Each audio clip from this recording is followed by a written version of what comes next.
Welcome to Kenton's videos. Enjoy the video. You'll start by confirming requirements. iOS 14 Plus and either Safari or the YouTube app.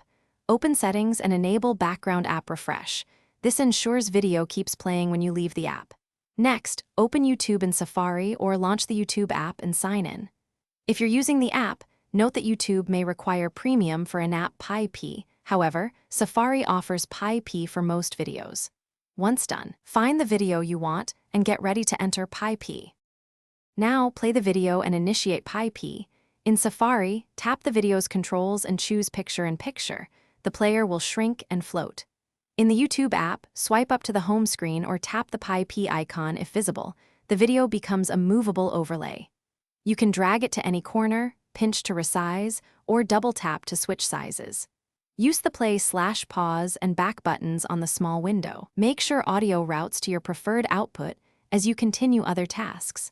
To finish, tap the Pi-P window, then the full screen icon to return to normal playback, or tap X to close the Pi-P overlay and resume inside the app.